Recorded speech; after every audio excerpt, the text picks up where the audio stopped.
Hello and welcome to another modelling video. This is Alan from the Man at YouTube with another Q&A session. Last week I put it to you guys to request shout outs, any sort of interesting talking point or questions for me to research and answer. A week passes, I'm filming this now and it's going to be uploaded the very next day. As I do have an opportunity to show off some things, what's on the bench, all that sort of stuff, progress with various projects, it's a perfect idea to have a sit down and chat with you guys, listen to whatever's going on, thoughts and whatnot. And 2020 has been a very interesting year for the hobby. A lot of our stores and businesses have just been doing gangbusters, and it's regrown the whole industry. Shops are selling out like crazy, factories can't keep products on the shelves or in the supply lines, and there's all these new upstarts of business, hobby shops online, brick and mortar, plus people at home cutting up their own designs, 3D printing and sharing online. So it's the biggest boost this hobby has ever gotten, and we're going to see the fruits of that labour in the new year, as we've been doing in lockdown and focusing on it. On the other hand, it has been a mental health challenge for many people who might not have been able to indulge in the hobby and try to survive and go forward. I do hope with you guys that you do find some form of peace and return to some form of normality. And I've taken the time personally to improve, update my skills and rearrange my studio and hobby arrangements. I have opened the Salt Mine hobby shop at my current address that's open currently to the public. I'm filming all of my videos from here and back in the process of the injection molding, developing my own products, cutting and continually making tutorials. In the way of which we mostly focus on this channel, airbrushing, building my projects, but more so in the name of inspiration, self-improvement and applying yourself to the hobby. There's a few quotes that come to mind. There's a Japanese proverb that steel is tempered 1,000 times, and to master an art or a skill you have to practice it 1,000 times. Now, this is not necessarily true, as I've cut plastic and painted it well over 1,000 times, and I'm definitely far from a master. It's my personal belief that to upgrade yourself is to be recognised and reviewed by your peers. Second issue, that 2 years ago I have been excommunicated from the GunPla community. I still hold many good friends and teachers, mentors and people that I consider masterful modelers in my friendship group by applying myself and continually changing, growing, developing, and they've come along the way and influenced me, and I'm more than happy to go on the same journey with the rest of you. Now, a good friend of mine, Akemi, who I see as a colleague as well as a teacher to me, and we're going to cover one of his questions. He has brought up something in one of his YouTube videos that has pretty much etched into my heart and really influences me every time I hit the workbench, that you're not an artist or a scale modeler unless you've cut plastic that day. And that just really hits me, that there's so many people that take a back seat and judge and critique the way that modeling's going and how the industry goes. Many people running hobby shops, communities, all that, though they haven't touched plastic for a very long time and maybe inject toxicity into the community without intent or even wishing to. The hobby is rapidly changing so much with new development techniques and trends. If you don't have your hand on it constantly, it will definitely slip through the fingers. And this year and last year being very challenging for myself, there has been points for a couple of months or many weeks I haven't had a chance to cut plastic or be involved in the hobby. I'm very grateful for the new setup, and during this talk I'm going to be showing around the salt mines in my work desk that this is where I am currently, and it's just very comfortable to work at, have people over. Fantastically, early next week I actually have my first client who is paying for a airbrush lesson in a tutoring manner, which is very exciting. That's a lot of that out of the way. Now let's get straight into answering the questions. Akemi Ito. So my ongoing and burning question is, when are we getting some top shelf Macross kits in good old AU? This is a very interesting question. Firstly, there are licensing traps with the ownership of Macross and the distribution of the kits. Macross is as old as the 80s, just like GunPla, and at the start with the licensing of the toys in Japan, it was spread up among 4 manufacturers, some of them not existing anymore, that are all funneled down to Hasegawa and Bandai, buying up all of these old molds. So the license jumps from party to party, and when they're renewed by these manufacturers, they will reissue the kits. So they don't happen all the time. It's mostly when there's a new game, anniversary or anime that's come out. Though generally they're in circulation long enough that they're available and you can purchase them online. Now the problem with Australia and the distribution of hobby kits and hobby shops is we only have a number of 2 to 3 scale model wholesalers in the whole country and a few hundred hobby shops. These hobby shops exclusively deal with these wholesalers, and they'll only sell what is being offered, which is a small category of Gunpla, wargaming stuff, and a plethora of military kits. With the rise of modelling in Asia and especially China, there is so many different small manufacturers and very niche subjects. They never really come here. They're available online, and you can go to places like Hobby Search or whatnot and bring it in. And there are small experimental online and hobby shops that are willing to experiment and take the punt and get 1 or 2 mini manufacturers under their wing for a short period of time to sell those products. But a lot of the big manufacturers are just comfortable in sticking with the big Bandai, Tamiya, Airfix, and that's it. You are allowed to parallel import and resell stuff in Australia. Everyone's too fearful to do so, and when they do, it's resold at a very high value. So all you can really do is purchase them online. Not much really. The second part of the answer, again, that goes to licensing, that all the Western distribution of Macross is done by a company called Harmony Gold. There is a lot of content and video fodder, vlogs and websites covering that legal grey area and the ongoing debate of the import, selling and business threats between companies of dealing with this IP. And it's very worthwhile typing in Macross Harmony Gold into YouTube and suss out what's going on. Me personally, I've got a number of them on the shelves at my salt mines, and I don't mind selling them on the lowdown and hopefully not getting in trouble in being incriminated via this video. If it happens, I hold you personally responsible, Akemi. Now, Akemi is a professional artist I do look up towards. There is a YouTube channel, a link down below, in covering all of his processes and thoughts to art, street art, working professionally. Very inspirational, and there's a few pieces of art that's either involved in model making or airbrush stuff, visual pieces, rattle can work. It's very worthwhile looking.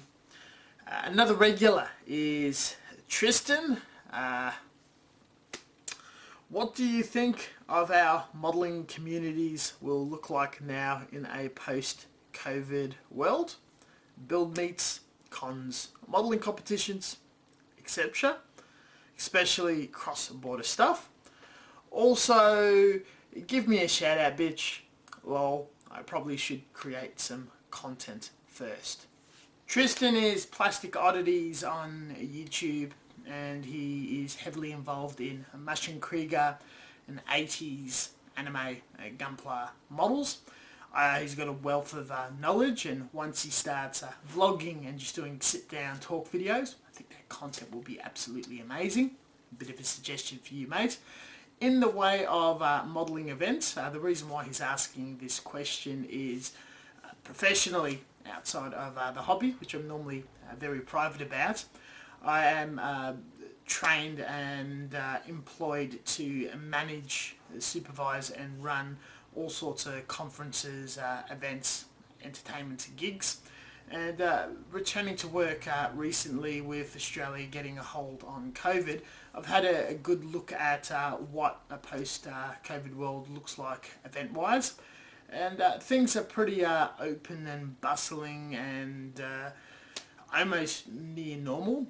The only differences I see that we're going to approach in our hobby events is the wearing of masks, hand sanitizers being displayed everywhere, and utilising existing technology of bollards or barriers, booths, will be set up in a way to stagger people to look at models or purchase items around an event. Maybe instead of spending all day, you do a tour, take photos, and you'll have to leave, or there's going to be required more space so you can sit down and do builds, interact, all that sort of stuff. I reckon in the new year, probably the first half, a lot of events may be cancelled because being very small events that's community run, they may be a bit fearful of the requirements and the paperwork that needs to be submitted to the government.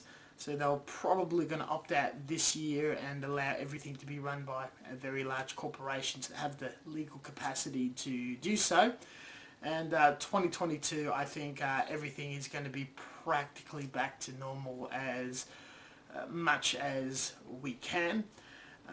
We can just look at and see if the big IPMS and GBWC organisations do something. That's probably going to lean more heavily to an online event. I attempted to trade as the salt mines on a ball jointed doll hobby event near the end of this year.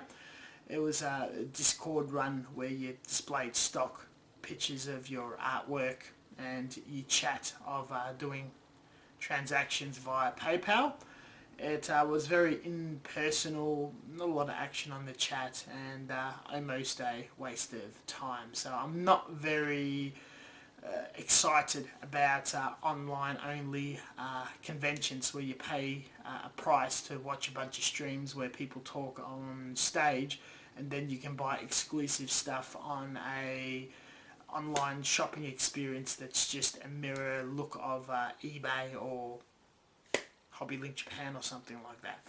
So it's aspects of it is very bright, some of it's a bit dystopian, and yeah, not a big fan. Next, Oz Scale Modeling. Merry Christmas from Australia. Looking forward to many more informative videos. Thank you very much, Oz. As my salt mines is open, anyone in Australia is welcome to come and visit me, browse my stuff, do a build, and if things feel right, collaborations are never off the cards as we're in the same space. Wonder what is your opinion is.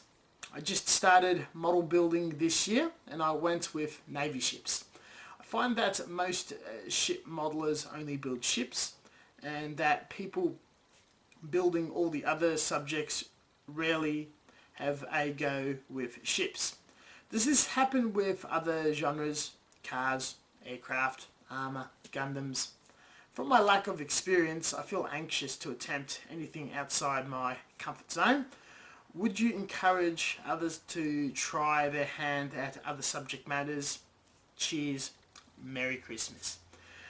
Interestingly enough, each type of model has its challenges, complexities and issues of assembling, painting and finishing.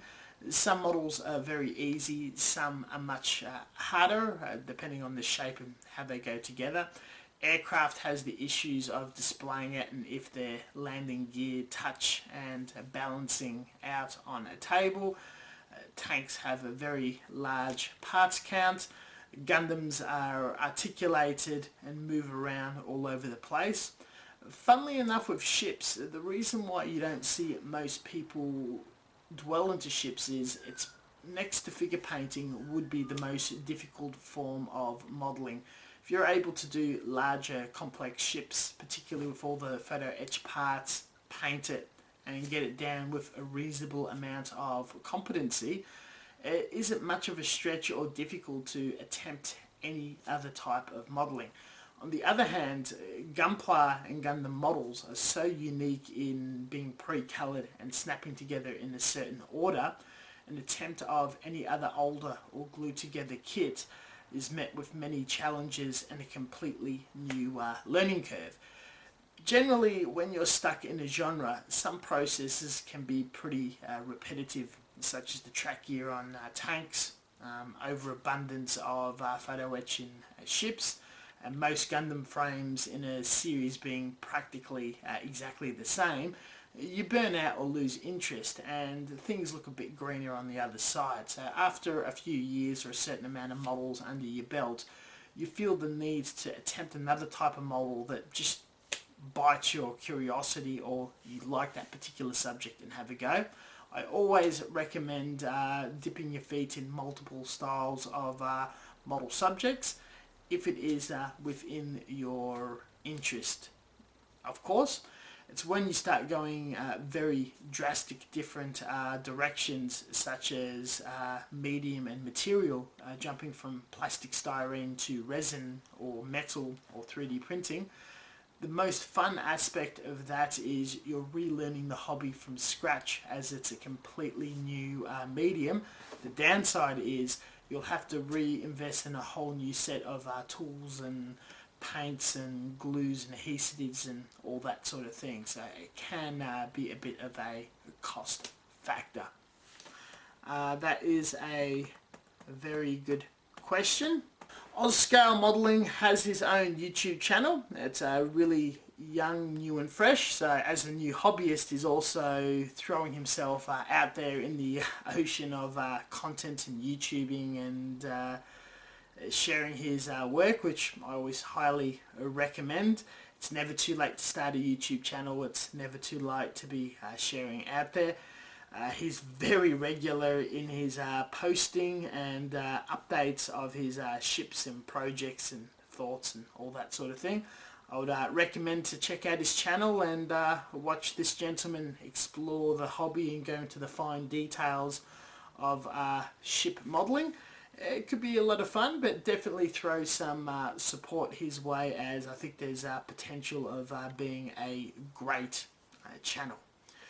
Eureka Nation 1. With the increased quality of consumer grade resin printers, do you see the scale model market moving towards a Netflix style subscription service where people pay a monthly fee to gain access to a library of model kits that can print as often as they desire? Interestingly enough, the hobby is heading to a digital marketplace of downloading models, sharing them and printing them, opposed to buying a cast model or a kit model to assemble yourself. The issue with files and paying money for files goes down to digital piracy. Once you have your hands on the file, it can be traded for free or distributed, leaked, all that sort of thing. And it is a section of the online digital CAD and 3D sculpting market that's fighting with those challenges. A subscription, if you pay to download as much models as you want for a fee, does not necessarily exist. but what does exist is search engines or websites that categorizes or libraries a ton of digital files for you to download. Thingiverse, all the files on there are for free, and they're quite really detailed to very basic amateur models, some printable, some not so printable, that you're able to download and run through various types of 3D printers. A reminder that I'm also on the platform with some parts and helpful models. There is an honor system where you can tip the designer or donate them through money for the effort they've put in and how much it's influenced your hobby or you enjoying their work. Where this really shines is small scale models such as wargaming, like Warhammer, Dungeons and Dragons, or little ships and tanks. You'll find some beautifully detailed stuff, and it's forever expanding and uploading. Patreon, which is a service where you support an artist by pledging a certain amount of money every month.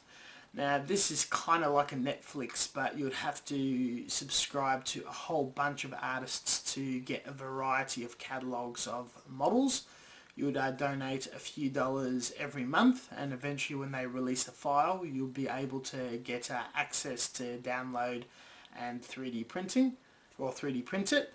It's pretty much a community building around that artist and compensating them enough money for the time they invest in creating those models. CG Trader and a bunch of online sale sites where artists put their models up for sale on these platforms, and you pay a fee to download and 3D print. Some of these is just incredibly detailed and beautiful.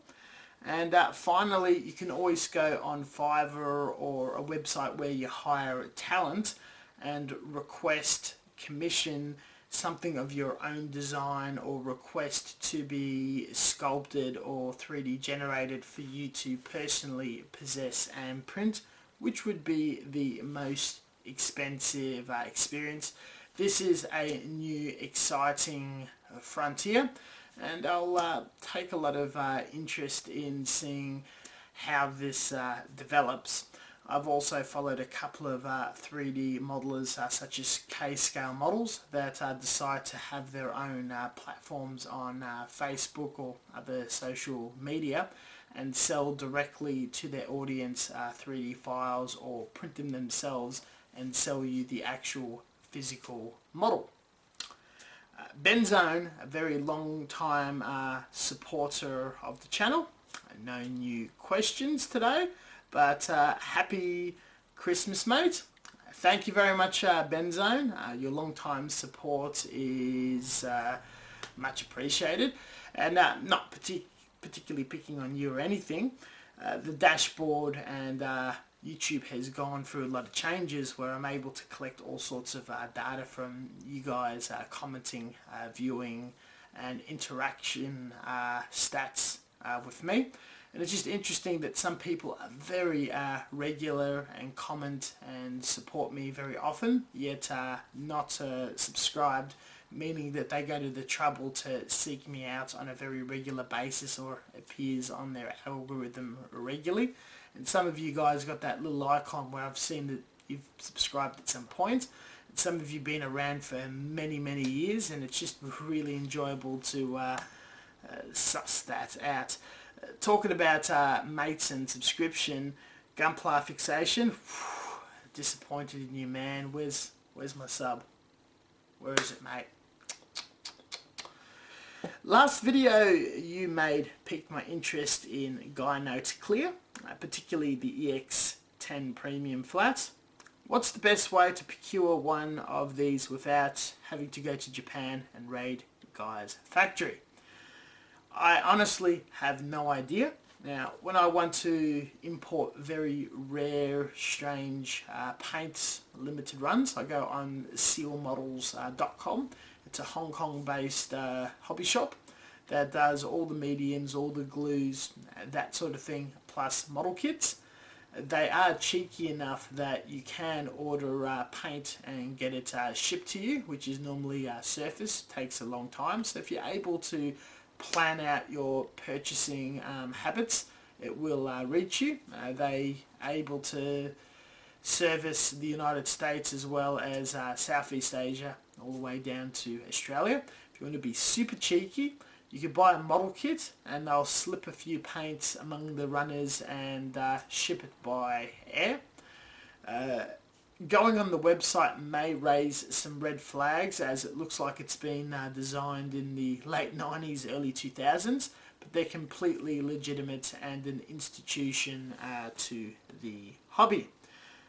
GunPla Fixation has furthered with, what's a good alternative for primer that's specially formulated to bite resin? Looking for something lacquer. Based Mr. Resin Primer from Mr. Hobby was an excellent choice, but they abandoned the line when one of the key ingredients became too hard to get, and thus can't buy anymore. Thank you, Rancid Delicious Farts. Well, because you didn't subscribe, you're not going to get any farts. I have to apologise. I'm known as the primer guy, and I've almost picked up and reviewed, looked at everything on the market. One of the few ones I've actually never tried have been Mr. Resin, so I'm a bit disappointed I won't get my hands on one to try out before it completely disappears. The first thing I'll say in your search for a new replacement is avoid Tamiya Liquid Surface Primer. It is one of my favourite primers, and it just bites and coats styrene and metals just perfectly. Very smooth, but for some reason it just slides off and makes a bit of a mess on resin. Can't quite explain it. The majority of my resin projects, I've just switched between either Mr. Surface 500 or Mr. Surface 1000. It bites in well, it fills in little air bubbles and all sorts of problems. Buffs sands off beautifully, and you can retouch it on, and it attaches itself to the resin without much issue at all. I'm not too sure if the Mr. Resin actually has further biting properties into the resin itself. What I've also had good luck with is using outright automotive grade primer in 1/2 or 1 litre quantities, thinning that down with leveling thinner and spraying that on. That is a very good alternative, and I'm looking at stepping away from hobby paints and going to more heavy duty stuff in much larger quantities to cut down on cost and expense of getting these tiny little jars from overseas. Definitely look forward to that. GunPla Fixation is an institution in the Gunpla community. He has an existing YouTube channel with some very detailed, clean, expertly executed builds. It is very worthwhile to swing past his channel and reminisce in this golden age of this gentleman's hobby state. It'd be very cool if he created more content, but he's out there making himself known in all sorts of platforms and being a general nuisance. Thank you very much, boss, and yeah man, rock on. Michael, a new gentleman who's been interacting with me very regularly, very supportive, interacts quite a lot, asks questions, leaves a comment on every video. Much appreciated, love your support. Very happy to have you a part of our community. Merry Christmas, buddy. Thank you very much. Thank you, Alan. I always appreciate your insight and content. Right now I'm struggling with my 3D SLA printer to print. I had it going for a while and now it refuses to print and not bonding to the plate, but it does refuse to bond to the FEP. I've tried everything, but still no. I brought the Australia Tech resin to replace the Elgu Mars, and we will see. But I won't give up. The thread goes further, and we're fault finding and going into the particular issues of how it sticks to the brand new applied film, improving bonds to the plate, trying out different resins. With how popular resin 3D printing has become, there is an issue that there's more demand for resin than how much is hitting the market, and sometimes the particular brand and blend that works really well for you is not quite available and you stick to something else. I've personally found that there's only a narrow amount of resins that worked really well on my very cheap, poor SparkMaker 3D printer. I'll be looking at purchasing the new Mono XL Anycubic, and we'll be creating content around that very shortly. Though generally the period of learning with 3D printing and filament and resin are very similar in this, that once you purchase this printer, then you have an ideal resin recommended straight out of the bat. You're filling up the vat. Your first half dozen prints are going to come out perfect at factory settings.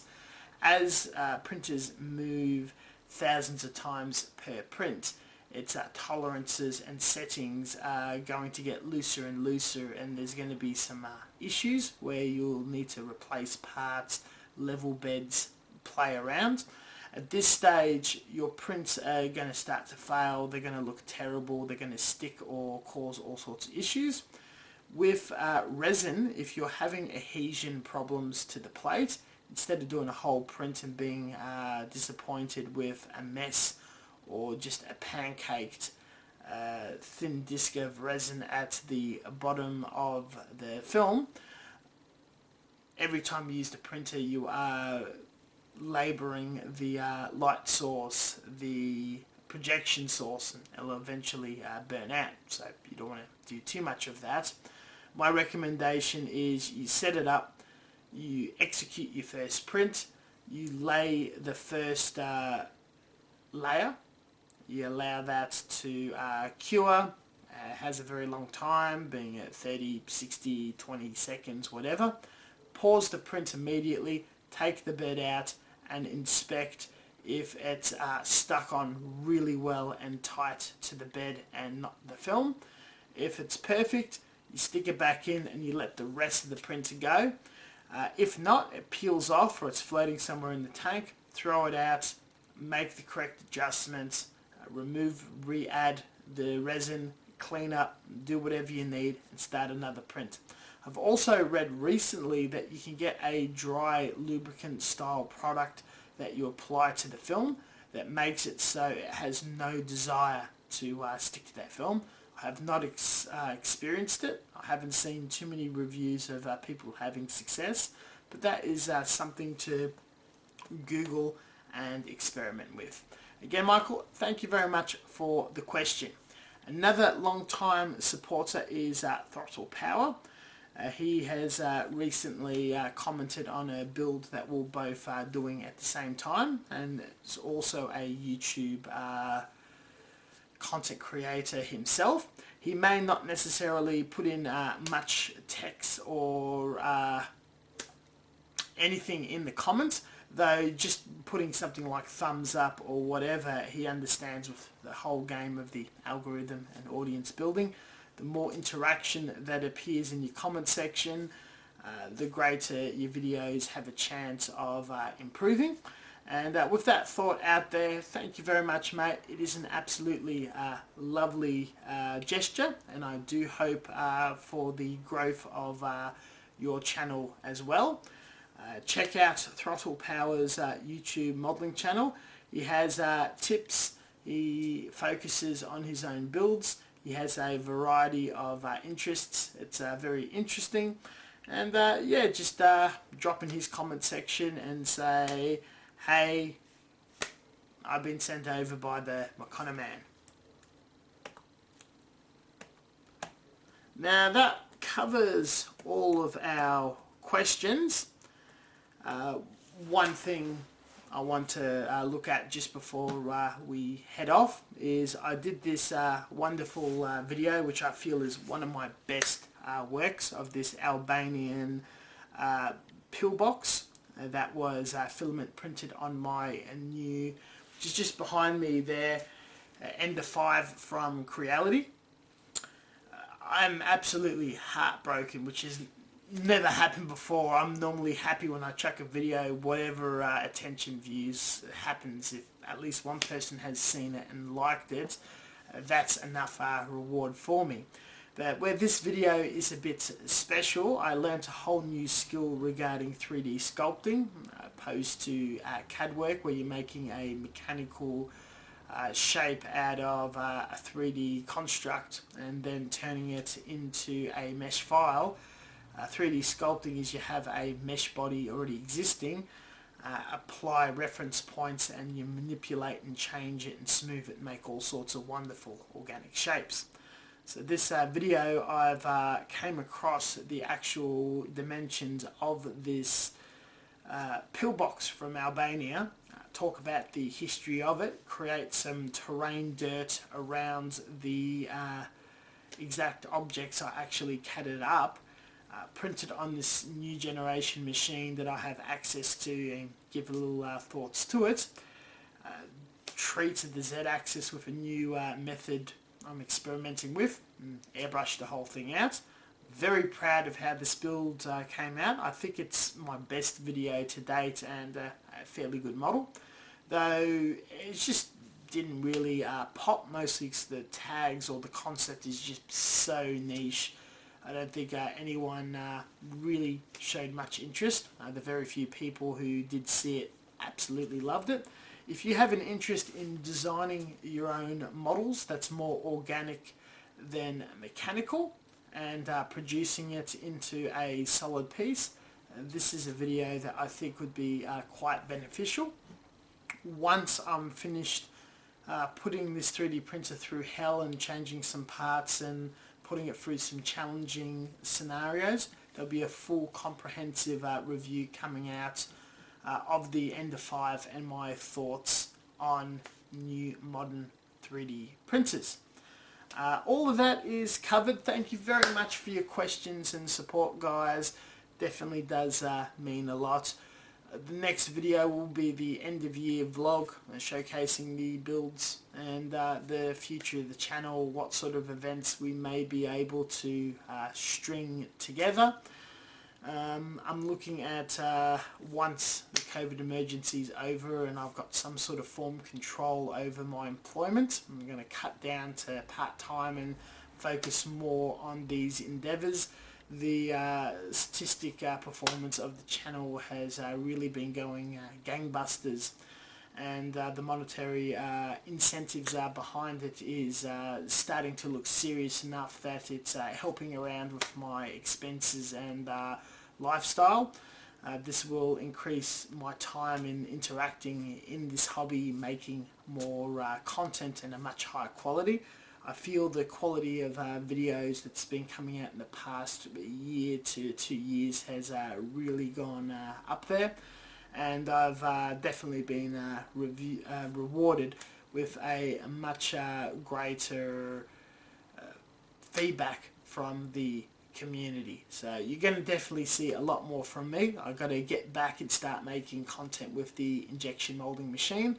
I've just had some more toys and tools land in my lap, especially a 3D scanner, and I want to spend more time 3D modeling and creating content to share with you guys and putting onto Thingiverse. So my schedule is absolutely chockers and full. I might be doing a lot less events next year, which works out because I think it's going to be a bit shaky ground, though there is going to be more activity occurring around the salt mines, and there'll be some information that if you do wish to visit and patronage it, you can contact me on social media. If you're in Australia, definitely encouraged to come over and say hello. Thank you very much for watching. As always, until next time, stay tuned for further content. Check out all of my social media links down below, which I'm fairly active on in uploading artworks and models and all that sort of stuff. Very happy all year round, any day, to answer your questions and help out in any way I can in private message or the comment section down below. We'll catch you guys next time. Stay tuned.